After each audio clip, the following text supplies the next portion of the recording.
എല്ലാവർക്കും സുഖാണെന്ന് വിശ്വസിക്കുന്നു. ബാങ്ക് അക്കൗണ്ടുകളിലേക്ക് ക്ഷേമ പെൻഷൻ ലഭിക്കുന്ന ആളുകൾക്ക് ഭൂരിഭാഗം ആളുകൾക്കും ഇതിനകം തന്നെ തുക ലഭിച്ചിട്ടുണ്ടാകും. കയ്യിൽ പെൻഷൻ വിതരണമാണ് ഇനി നാളെ മുതൽ ആരംഭിക്കാൻ പോകുന്നത്. പെൻഷൻ വിതരണവുമായി ബന്ധപ്പെട്ട് ഏറ്റവും പുതിയ അറിയിപ്പുകളാണ് ഈ ഒരു വീഡിയോയിൽ നിങ്ങളുമായി പങ്കുവെക്കുന്നത്. പെൻഷൻ ലഭിച്ചിട്ടുള്ള ആളുകളും ഇനി കാത്തിരിക്കുന്ന ആളുകളും അറിഞ്ഞിരിക്കേണ്ട കാര്യങ്ങളാണ്. വീഡിയോയുടെ വിശദാംശങ്ങളിലേക്ക് കിടക്കുന്നതിന് മുമ്പ് കൂടുതൽ ആളുകളിലേക്ക് ഇൻഫർമേഷൻ എത്താൻ ഷെയർ ചെയ്യുക, ലൈക്ക് ചെയ്യുക. ഫേസ്ബുക്കിലൂടെ കാണുന്ന ആളുകൾ ഫോളോ ചെയ്യുക. വീഡിയോയുടെ വിശദമായ വിവരങ്ങളിലേക്ക് വരാം. നമ്മൾ കാത്തിരുന്ന സാമൂഹ്യ സുരക്ഷാ ക്ഷേമ പെൻഷൻ വിഷുവിന് മുമ്പ് വിതരണം ചെയ്യും എന്ന് പറഞ്ഞത് ഇന്നലെ 10-ാം തീയതി മുതലാണ് അക്കൗണ്ടുകളിലേക്ക് കയറി തുടങ്ങിയത്. ബാങ്ക് അക്കൗണ്ടുകൾ ലഭിക്കുന്ന ഭൂരിഭാഗം ആളുകൾക്കും ഇതിനകം തന്നെ തുക ലഭിച്ചിട്ടുണ്ട്.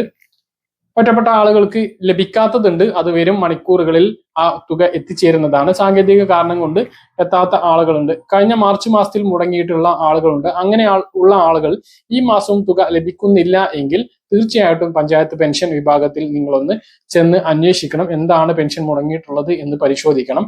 സേവന വെബ്സൈറ്റിൽ ആദ്യം ഒന്ന് പരിശോധിക്കുക. അതിൽ നിങ്ങൾക്ക് പ്രശ്നങ്ങളൊന്നും കാണുന്നില്ല എങ്കിലാണ് പഞ്ചായത്തിൽ ചെല്ലേണ്ടത്. ആ കാര്യം തീർച്ചയായിട്ടും ചെയ്യേണ്ടതാണ്.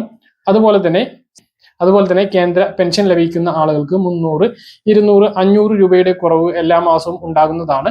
അപ്പം അത് പിന്നീട് 4 ദിവസത്തിന് ശേഷമാണ് ആ ഒരു തുക ലഭിക്കാറുള്ളത്. അത് ഈ മാസവും അതുപോലെ തന്നെയാണ്. മുൻകൂറായി ആ ഒരു തുക വിതരണത്തിന് വേണ്ടിയിട്ടുള്ള തുക സംസ്ഥാന സർക്കാർ തന്നെ വകയിരുത്തിയിട്ടുണ്ട്. എങ്കിലും അത് നേരിട്ട് വിതരണം ചെയ്യാൻ സംസ്ഥാന സോഷ്യൽ സെക്യൂരിറ്റി പെൻഷൻ ലിമിറ്റഡ് എന്ന കമ്പനിക്കും DBTക്കും ഒന്നും അധികാരം ഇല്ല. അത് കേന്ദ്രം നേരിട്ടാണ് വിതരണം ചെയ്യുന്നത്. എങ്കിലും ഈ ഒരു 4-5 ദിവസത്തെ താമസത്തോട് കൂടിയിട്ടാണ് തുക ചേരാറുള്ളത്. അതുപോലെ തന്നെയാണ് ഈ ഒരു മാസവും ആ ഒരു തുക ലഭിക്കുക. അപ്പം ആ ഒരു തുകയുടെ വിതരണം തുടർച്ചയായിട്ടുള്ള മാസങ്ങളിൽ മുടങ്ങുന്നുള്ള ആളുകളോടെല്ലാം പഞ്ചായത്ത് പെൻഷൻ വിഭാഗത്തിലെത്തി ആധാറിന്റെ കോപ്പി നൽകാൻ പറഞ്ഞിരുന്നു. അത് നൽകിയിട്ടും തുക ലഭിക്കാത്ത ആളുകൾ നിരവധി പേരുണ്ട്. ബാങ്ക് അക്കൗണ്ടിലും പ്രശ്നമില്ല, പഞ്ചായത്ത് പെൻഷൻ വിഭാഗത്തിലും പ്രശ്നമില്ല എന്ന് പറഞ്ഞു. പക്ഷെ ആ ഒരു 300 അല്ലെങ്കിൽ 200 അത് നിങ്ങൾക്ക് ലഭിക്കുന്നില്ല, തുടർച്ചയായിട്ട് ലഭിക്കുന്നില്ല എങ്കിൽ വീണ്ടും നിങ്ങൾ പഞ്ചായത്തിൽ തന്നെയാണ് ചെല്ലേണ്ടത്. അല്ലാതെ വേറെ വഴിയൊന്നുമില്ല. ആ ഒരു തുക നിങ്ങൾക്ക് അവകാശപ്പെട്ടതാണ്. അത് നിങ്ങൾക്ക് കിട്ടാൻ വേണ്ടിയിട്ട് അവർ തന്നെ, ഉദ്യോഗസ്ഥർ തന്നെയാണ് മുൻകൈ എടുക്കേണ്ടത്. ആ കാര്യം നിങ്ങൾ ശ്രദ്ധിക്കുക. പഞ്ചായത്ത് പെൻഷൻ വിഭാഗത്തിൽ തന്നെ ചെന്നിട്ട് ശല്യം ചെയ്യുക. അല്ലാതെ വേറെ വഴിയൊന്നും ഇല്ല. മറ്റൊരു പ്രധാനപ്പെട്ട കാര്യം, കയ്യിൽ പെൻഷൻ വിതരണം കാത്തിരിക്കുന്ന ആളുകൾ ശ്രദ്ധിക്കേണ്ടതാണ്. നാളെ മുതൽ കയ്യിൽ പെൻഷൻ വിതരണം ഉണ്ടാകും. ഇന്ന് ട്രഷറിയിലേക്ക് പണം എത്തിയിട്ടുണ്ട് എന്നുള്ളതാണ് വിവരം. അത് സർവീസ് സഹകരണ ബാങ്ക് ഉദ്യോഗസ്ഥർക്ക് ആ ഒരു തുക എത്തിക്കഴിഞ്ഞാൽ അതിന്റെ ലിസ്റ്റ് ക്രോഡീകരിച്ച് അതിലേക്ക് 1600 കൂടി ആ സ്ലിപ്പിലേക്ക് ചേർത്തുകൊണ്ട് വീടുകളെത്തി വിതരണം ചെയ്യും. വിതരണം നാളെ മുതൽ ആരംഭിക്കും. നാളെയും മറ്റന്നാളും, അതായത് ഞായറാഴ്ചയാണ് എങ്കിൽ പോലും വീടുകളിൽ ആ ഒരു തുക വിതരണം ചെയ്യും എന്നുള്ളത് തന്നെയാണ് അറിയിക്കാനുള്ളത്. വിഷുവിന് മുമ്പ് ഭൂരിഭാഗം ആളുകൾക്കും പെൻഷൻ വിതരണം ചെയ്യുന്ന രീതിയിൽ തന്നെയായിരിക്കും വിതരണം ഉണ്ടാകുക. ഇപ്പോൾ മലമ്പ്രദേശങ്ങളിലും മറ്റു സ്ഥലങ്ങളിലേക്ക് ഒരുപാട് ദൂരം സഞ്ചരിച്ച് വീടുകളിൽ എത്തിച്ച് നൽകേണ്ട സ്ഥലങ്ങളുണ്ട്. അപ്പൊ ബാങ്ക് ജീവനക്കാരാണ്, ജോലിയും ഒക്കെ കൂടിയായിട്ട് അപ്പോൾ ചില സ്ഥലങ്ങളിലെങ്കിലും ഒരാഴ്ച വരെ താമസിക്കാറുണ്ട്.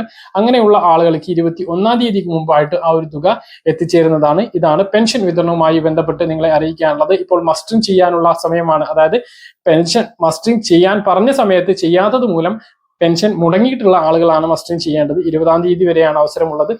ഇത് ഈ മാസം ചെയ്താൽ മാത്രമേ അടുത്ത മാസം മുതൽ പെൻഷൻ ലഭിക്കുകയുള്ളൂ. അപ്പോൾ ഈ മാസം ഇപ്പോൾ ചെയ്തിട്ട് ഇപ്പോൾ വിതരണം ചെയ്യുന്ന പെൻഷനൊന്നും ലഭിക്കില്ല. അപ്പോൾ പെൻഷൻ മസ്റ്ററിംഗ് ചെയ്യാത്തതുകൊണ്ട് പെൻഷൻ മുടങ്ങിയിട്ടുള്ള ആളുകൾ 20-ാം തീയതിക്ക് മുമ്പ് അക്ഷയ കേന്ദ്രങ്ങളിൽ എത്തി മസ്റ്ററിംഗ് ചെയ്യണം. ഇല്ലെങ്കിൽ പിന്നെ അടുത്ത മാസമേ അതിനൊരു അവസരം ഉണ്ടാവുകയുള്ളൂ. ആ കാര്യം എല്ലാവരും ശ്രദ്ധിക്കണം. വാർഷിക മസ്റ്ററിംഗ് ഒന്നും ഇതുവരെ പ്രഖ്യാപിച്ചിട്ടില്ല. അപ്പൊ ഇതാണ് ഇപ്പോഴുള്ള പെൻഷൻ വിതരണവുമായി ബന്ധപ്പെട്ട ഏറ്റവും പ്രധാനപ്പെട്ട അറിയിപ്പുകളായിട്ട് പറയാനുള്ളത്. നാളെ മുതൽ വീണ്ടും കയ്യിൽ പെൻഷൻ വിതരണം ആരംഭിക്കുകയാണ്. പറഞ്ഞ കാര്യങ്ങൾ കൃത്യമായിട്ട് മനസ്സിലാണെന്ന് കരുതുന്നു. ഇതുപോലെ ഇൻഫർമേഷൻ ലഭിക്കാൻ ചാനൽ സബ്സ്ക്രൈബ് ചെയ്യുക, ബെൽ ഐക്കൺ എനേബിൾ ചെയ്ത് വെക്കുക. മറ്റൊരു വീഡിയോയുമായി നമുക്ക് വീണ്ടും കാണാം. ദൂരേക്ക് ബൈ.